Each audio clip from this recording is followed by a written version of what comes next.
ఇంగ్లీష్‌లో మాట్లాడాలంటే భయమా? మీలాంటి వాళ్ళ కోసమే spoken English personal training classes వెంటనే జాయిన్ అవ్వండి.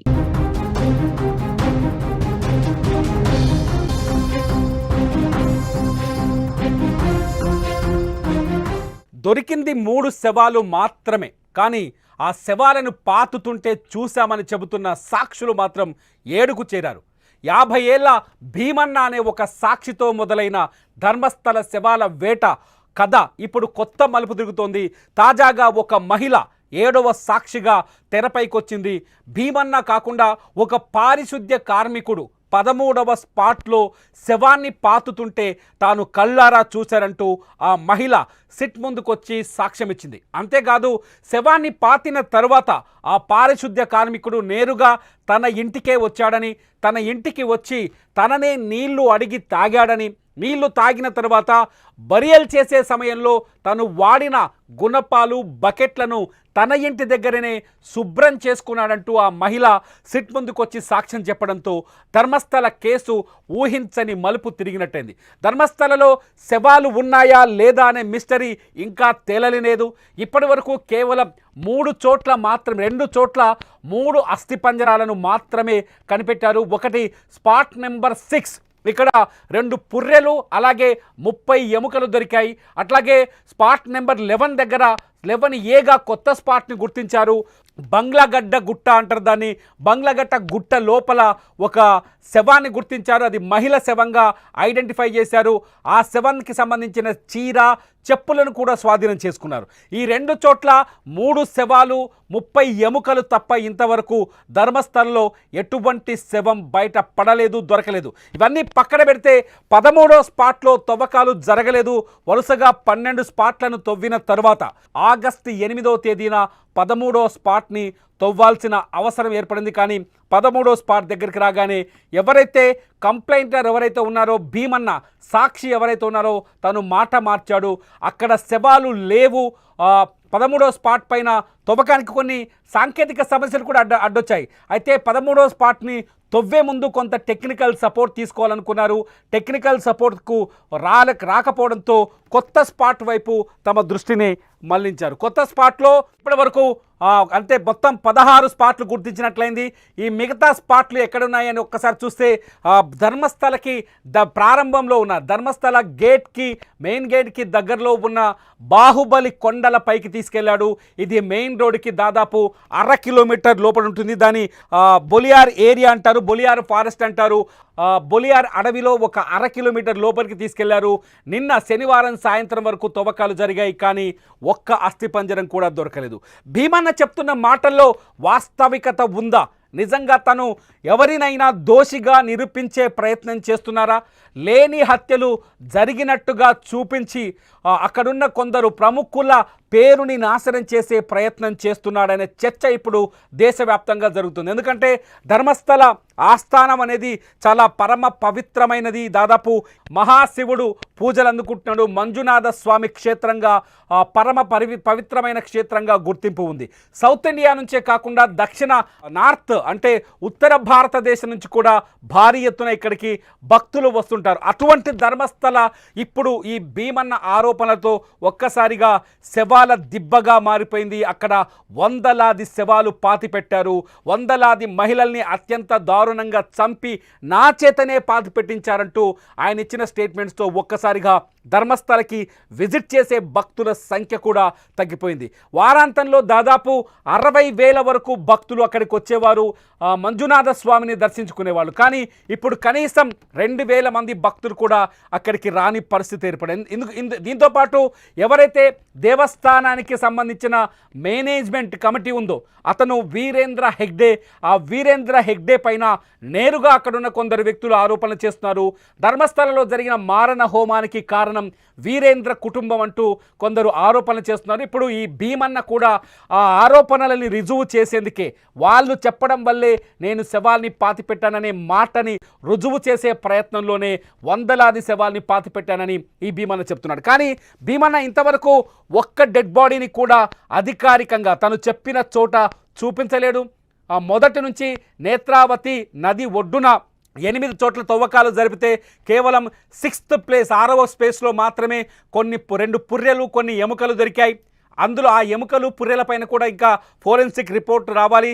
ప్రాథమికంగా మహిళల ఎముకలని కొంత ప్రచారం జరిగింది, కానీ అధికారికంగా ఎటువంటి ధృవీకరణ జరగలేదు. ఇకపోతే 11వ స్పాట్ వరకు వచ్చేసరికి స్పాట్ని మార్చేశాడు భీమన్న. స్పాట్ని మార్చి అక్కడున్న బంగ్లా గుట్ట పైకి సిట్ని తీసుకెళ్లాడు. ఆ గుట్ట పైన ఒక చోట తవ్వకం జరిగితే అక్కడ ఒక చీర, చెప్పులు, కొన్ని ఎముకలు దొరికాయి. ఆ ఎముకలు కూడా ఒక పురుష శవానికి సంబంధించినవని కొన్ని రిపోర్ట్స్ తెరపైకి వచ్చాయి. అయితే అందులో కూడా ఆ హత్యలు 10 ఏళ్ల క్రితం జరిగిన హత్య కాదది, 2-3 ఏళ్ల క్రితం జరిగిన హత్య అని కూడా ప్రాథమికంగా ఆ విచారణకు వచ్చిన ఫోరెన్సిక్ అధికారులు తేల్చారు. ఆ డెడ్ బాడీని ఉప్పును పోసి డిఎన్ఏని కాపాడే విధంగా బకెట్లలో సీజ్ చేసి బెంగళూరులో ఉన్న ఫోరెన్సిక్ డిపార్ట్మెంట్కి తరలించారు. ఆ తర్వాత భీమన్న మళ్ళీ చూపించిన మొదటి 11వ ప్లేస్ అట్లాగే 12వ ప్లేస్లో కూడా తవ్వకాలు జరిపారు. అక్కడ కూడా ఎటువంటి డెడ్ బాడీ దొరకలేదు. ఇక 13వ స్పాట్కి వచ్చేసరికి కొంత టెక్నికల్ సపోర్ట్ అవసరమైంది సిట్కి. ఎందుకంటే 13వ స్పాట్లో కనీసం 10 అడుగుల లోతుకు అలాగే 20 అడుగుల వెడల్పుతో తవ్వకాలు జరపాల్సిన అవసరం ఏర్పడింది. ఈ 13వ స్పాట్ నేత్రావతి నది స్నానాల ఘాట్కి ఆనుకొని ఉంటుంది. స్నానాల ఘాట్కి అది ఒక ఆనకట్ట మాదిరిగా ఉంటుంది. అక్కడ తవ్వకాలు జరిపితే నదిలో ఉధృతంగా, ఇది వర్షాకాలం కావడంతో నీరు ఉధృతంగా ప్రవహిస్తోంది. అక్కడ తవ్వకాలు జరిపితే ఆ తవ్వకం వల్ల నది ప్రవాహం పైన ప్రభావం పడి అది మొత్తం ఇన్వెస్టిగేషన్తో పాటు ఆ తవ్వకాల పైన కూడా ప్రభావం కనిపించే అవకాశం ఉందని సిట్ చెప్పారు. దీనికోసం సిట్ ఒక కొత్త ఆలోచన చేసింది. ఈ ఆలోచన ఏంటంటే గ్రౌండ్ పెనిట్రేటింగ్ రాడార్. మీరు స్క్రీన్లో చూస్తున్నారు కట్టసి వీడియో ఒకటి. గ్రౌండ్ పెనిట్రేటింగ్ రాడార్ ద్వారా, ఈ రాడార్ సహాయంతో కొంత ముందుగానే ఎటువంటి తవ్వకం జరగకుండానే ఈ రాడార్ సహాయంతో భూమి లోపల అస్థిపంజరాలు ఉన్నాయా లేదా అని గుర్తించే ఒక ప్రక్రియని చేపట్టాలని, పెనిట్రేటింగ్ రాడార్ సహాయం తీసుకోవాలని సిట్ భావిస్తుంది. ఎందుకంటే 13వ స్పాట్లో ఒకవేళ తవ్వకం జరిగితే నీరు ఊటగా ఊరే అవకాశం ఉంది. అక్కడ నది ఏదైతే కర్రకట్ట మాదిరిగా ఉందో ఆ కర్రకట్ట తెగిపోయే ప్రమాదం ఉంది. ఈ పరిణామాల నేపథ్యంలో 13వ స్పాట్ తవ్వకం ఆగిపోయింది. అయితే ఇక్కడికి జీపీఆర్ రావాల్సిన అవసరం ఉంది. అయితే ఈ ఆగిపోయిన 13వ స్పాట్ చుట్టే ఇప్పుడు కథంతా నడుస్తుంది. ధర్మస్థలలో ఒక ప్రచారం మొదలైంది. ఒక మహిళ నిన్న సిట్ దగ్గరికి వచ్చింది. అక్కడ శవాన్ని పాతుతుంటే నేనే చూశానని సిట్ అధికారులకు నివేదించింది.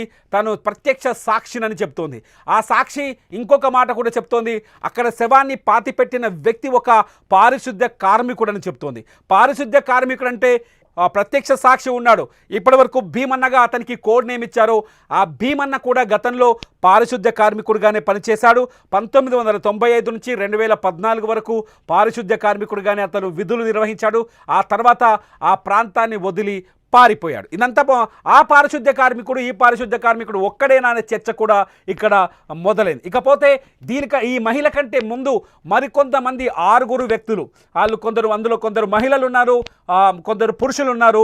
వాళ్ళు కూడా సెట్ దగ్గరకు వచ్చి ఒక భయంకరమైన విషయం చెప్పారు. 13వ స్పాట్లో శవాన్ని పాతిపెట్టిన సంఘటనను మేము కూడా కళ్ళారా చూసాం. అక్కడ ఖచ్చితంగా తవ్వకాలు జరపాలని వాళ్ళు కూడా సిట్ని డిమాండ్ చేశారు. సిట్కి మేము సాక్షులుగా నిలబడతామని చెప్పారు. ఇదంతా చూస్తుంటే ధర్మస్థలంలో మొన్న ఒక ఘర్షణ తలెత్తింది. అక్కడ కొందరు మీడియా పైన దాడి చేసే ప్రయత్నం చేశారు. తప్పుడు వార్తల్ని ప్రసారం చేస్తున్నారు, తప్పుడు కథనాల్ని ప్రసారం చేస్తున్నారని. కానీ ధర్మస్థలంలో 2 వర్గాలు కనిపిస్తున్నాయి.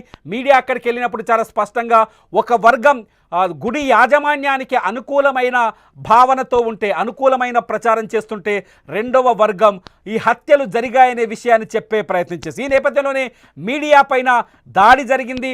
ముఖ్యంగా యూట్యూబ్ ఛానళ్ల పైన అక్కడ ధర్మస్థలలో ఉన్న విషయాలని ఎప్పటికప్పుడు తమ ఛానళ్లలో వీడియోలు చేసి పెడుతున్న కొందరు యూట్యూబర్లను టార్గెట్ చేసి మరి కొట్టారు. ఇది కూడా 2012లో దారుణ హత్యకు గురైన సౌజన్య ఇంటికి సమీపంలో ఈ ఘర్షణ తలెత్తింది. ఇదంతా పక్కన పెడితే ధర్మస్థలంలో నిజంగా శవాలు ఉన్నాయా? ఈ 17 మంది సాక్షులు ఇప్పటి వరకు దొరికింది 3 శవాలు మాత్రమే. 100కు పైగా శవాన్ని పాతిపెట్టానని చెప్తున్నాడు భీమన్న. 10 ఏళ్లలో తాను 11 ఏళ్ళు మాత్రమే ధర్మస్థలలో లేడు, మిగతా ప్రాంతం అంతా అతనికి బాగా తెలిసిందే. తను పాతిపెట్టిన స్పాట్లని 1 కాదు 2 కాదు దాదాపు 30 స్పాట్లను ఇప్పటికీ సిట్ అధికారులకు చూపించాడు. అందులో 13 చోట్ల తవ్వకాలు జరిగాయి. వాళ్ళు గుర్తించిన 13వ స్పాట్లో ఇప్పుడు రాడార్తో సెర్చ్ చేయాల్సిన అవసరం ఏర్పడింది. అయినా కూడా అక్కడ ఒక్క అస్థి పంజరం కూడా అధికారికంగా దొరకలేదు. ఒక్క అస్థి పంజరాన్ని కూడా అధికారులు గుర్తించలేదు. 13వ స్పాట్లో రాడార్ సహాయం తీసుకున్న డెడ్ బాడీస్ దొరుకుతాయా దొరకదా అనే టెన్షన్ ఒకటి కొనసాగుతోంది. భీమన్న చెప్పిన మాటల్లో వాస్తవికత ఉందా లేకపోతే అబద్ధాలు చెబుతూ మొత్తం ప్రపంచం దృష్టిని తన వైపు తిప్పుకునే ప్రయత్నం చేస్తున్నాడా? ఎందుకంటే ధర్మస్థల శవాల కథ అంతర్జాతీయంగా చర్చ జరుగుతోంది. అంతర్జాతీయ పత్రికలు కూడా వీటిపైన కథనాలు రాస్తున్నాయి. BBC లాంటి సంస్థ అక్కడ కొందరు సాక్షులను ప్రశ్నించింది.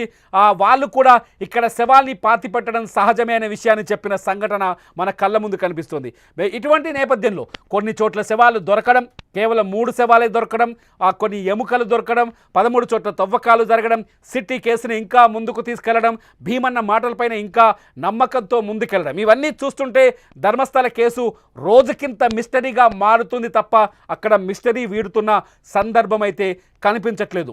ఒకసారి చూడాలి, 13వ స్పాట్లో తవ్వకాన్ని జరిపే ముందు రాడార్తో టెస్టులు చేసే అవకాశం ఉంది. కాబట్టి సాక్షులు కూడా ఇప్పుడు ఎవరైతే సిట్ దగ్గరకు వచ్చిన సాక్షులు ఉన్నారో వాళ్ళు 7 మంది సాక్షులు ఉన్నారు. 7 మంది సాక్షులు కూడా ఈ 13వ స్పాట్ గురించే చెప్తున్నారు. కాబట్టి ఇక్కడ డెడ్ బాడీ దొరుకుతుందా లేదా అన్నది అతిపెద్ద ప్రశ్నగా మారుతోంది.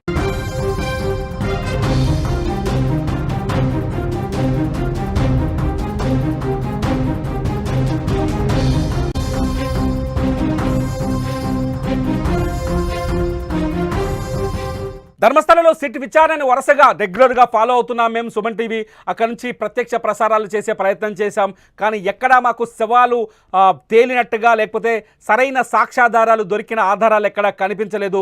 కానీ కొన్ని చోట్ల కొంత మాత్రం సమాచారం బయటకు లీక్ అవుతుంది. అక్కడ శవాలు ఉన్నాయని, దొరికాయని, అస్థి పంజరాలు దొరికాయని. కానీ ధర్మస్థల ప్రజలు చెబుతున్న వాదనే, అంటే ధర్మస్థలకు అనుకూలంగా అక్కడున్న ప్రజలు, దేవాలయానికి అనుకూలంగా అక్కడున్న ప్రజలు చెబుతున్న మాటనే రుజుమవుతున్నట్టుగా మనకు అక్కడున్న రెగ్యులర్గా జరుగుతున్న విచారణను చూస్తే అర్థమవుతుంది. భీమన్న చెప్పిన మాటలన్నీ పచ్చి అబద్ధాలని కూడా మనకు అర్థమవుతుంది. అయితే ఇంకా ఆశాజనకంగానే ఇన్వెస్టిగేషన్ చేస్తోంది సిట్. ఎవరైతే ప్రణబ్ మహంతి ఉన్నాడో చాలా ఆశాజనకంగా ముందుకు వెళ్తున్నాడు. అతను చెప్పిన అన్ని చోట్ల తవ్వకాలు జరిపిన తర్వాతే తుది నిర్ణయం తీసుకుంటానని చెప్తున్నారు. సిట్ విచారణ కొనసాగిస్తోంది. సిట్ విచారణ ముందుకు వెళ్తోంది. సాక్షుల సంఖ్య 7కు పెరిగింది. తాజాగా ఒక మహిళ వచ్చి నేను శవాన్ని పాతుతుంటే చూశాను, పారిశుద్ధ్య కార్మికుడు, అతను మా ఇంటికి వచ్చి నన్నే అడిగి నీళ్ళు అడిగాడు. నీళ్లు తాగిన తర్వాత తను తవ్విన బకెట్ కానీ లేకపోతే శవాన్ని పాతిపెట్టేందుకు వాడిన గుణపం కానీ మా ఇంటి దగ్గరే కడుక్కున్నాడు, మా ఇంట్లో బకెట్ నీళ్ళతోటి అని చెప్పేసి ఆ మహిళ తను ప్రత్యక్షంగా చూసినట్టుగా చెప్తోంది. ఈ సాక్షుల మాటలు వింటుంటే ఏదో జరిగిందనిపిస్తోంది. అక్కడున్న ప్రజల మాటలు వింటుంటే, సిట్ విచారణ జరుగుతుంటే, పరిశీలిస్తుంటే, ఫాలో అవుతుంటే అక్కడ ఏమీ జరగలేదు, ఎటువంటి హత్య జరగలేదు అనిపిస్తుంది. మీరేమనుకుంటున్నారు? నిజంగా ధర్మస్థల శవాల కథ ఒక అభూత కల్పన అని భావిస్తున్నారా లేకపోతే అక్కడ హత్యలు జరిగే ఉంటాయని మీరు భావిస్తున్నారా? మీ అభిప్రాయం ఏంటనేది ఈ వీడియో కింద రాయండి. ఎందుకంటే ధర్మస్థలలో నిజాలు నిగ్గు తేలాల్సిన అవసరం ఉంది. అది హిందువులకు సంబంధించిన ఒక సెంటిమెంట్ ప్రాంతం. ఆ హైందవులు ఎంతో పవిత్రంగా భావించే మంజునాథుడు కొలువైన ఆ ప్రాంతంలో ఇటువంటి విచారణ, ఇటువంటి ఆరోపణలపైన మీ అభిప్రాయం ఏంటనేది ఈ వీడియో కింద రాయండి. ఈ వీడియో కింద మీ అభిప్రాయాలు రాయటం ద్వారా ధర్మస్థలలో నిజంగా నిజాలు వెలికి తీసేందుకు మీ కామెంట్స్ ద్వారా మద్దతు వస్తుంది. ఈ వీడియో చూసిన ప్రతి ఒక్కరూ ధర్మస్థల పైన తమ ఒపీనియన్ని, ధర్మస్థల కేసు పైన తన ఒపీనియన్ రాయటం వల్ల ధర్మస్థల పైన జరుగుతున్న విచారణ పైన నిజాల్ని వేగంగా వెలికి తీసేందుకు ఉపయోగపడుతుంది. మీరేమనుకుంటున్నారు? నిజంగానే ధర్మస్థలలో శవాలు దొరుకుతాయనుకుంటున్నారా లేకపోతే ధర్మస్థలలో ఈ శవాలు పాతిపెట్టామన్న ఆరోపణలన్నీ పచ్చి అవాస్తవాలనుకుంటున్నారా? మీరేమనుకుంటున్నారు అనేది ఈ వీడియో కింద టైప్ చేయండి. చూస్తూనే ఉండండి లైవ్ అప్డేట్స్ కోసం సుమన్ టీవీ డిజిటల్ లైవ్, అట్లాగే సుమన్ టీవీ లైవ్.